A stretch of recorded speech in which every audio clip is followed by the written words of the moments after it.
Tangata of Te Atua. Great to be here. Great to have the opportunity to come and share my journey with you.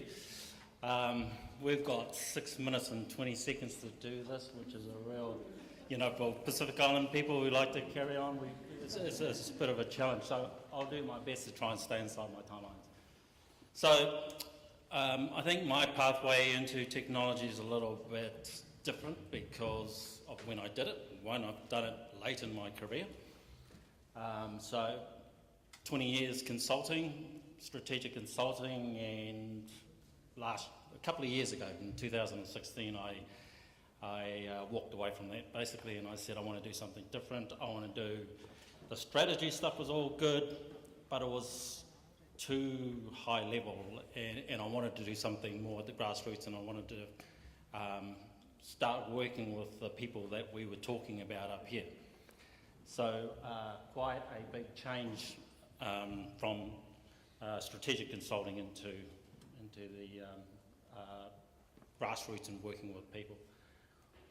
We're basically working in the big data business, so we're taking lots of data from schools and social data and combining it and trying to use that data to make sense about what's happening to kids in schools, particularly disadvantaged and kids at risk. What we're trying to do with that data is we're trying to do three things with the application that we've built. So we've built this prototype. We're trying to understand the level of risk in student populations, and what I mean by that is the achievement risk in student populations. We're trying to understand where the opportunities might be to improve educational outcomes for kids, Māori and Pacifica in particular, and we're trying to provide a platform that enables other social service agencies to come together and use their data and integrate that data into the development of collaborative social, what I'm calling collaborative social service design around particular kids with disadvantage. It's specifically focused at the education sector, but we're wanting to branch out into bringing data together from other social service agencies. If you're familiar with the education sector, a lot of the research says educational achievement inside schools is driven primarily by what happens outside the classroom rather than what happens inside the classroom. What happens inside is important, but what happens outside is more important.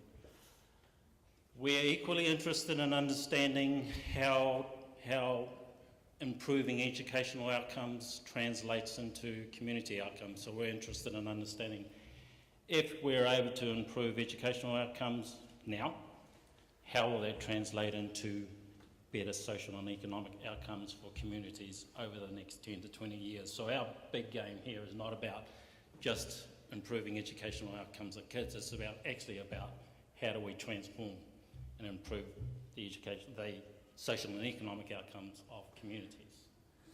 Big risk. So I didn't have any background in technology. I haven't done anything like that before. I've got no coding experience. I've got an MBIE. I had limited knowledge of the education sector. I had some knowledge, but a limited knowledge of the education sector. So I had to learn how to code. So last year I did an online course and taught myself how to code, and now I'm developing business intelligence, analytics applications for a sector that I didn't know much about, and now we're out there piloting. So I developed a prototype, took it to the Ministry of Education, showed them what it did, and on the back of that they gave me a whole lot of funding to go and pilot the application. As a startup, you've got to do everything. So I do application design. I've got a couple of people working with me on the data, developing the data. I have to do the development of the application, I have to do the marketing, and I've got to go make my own cups of tea as well.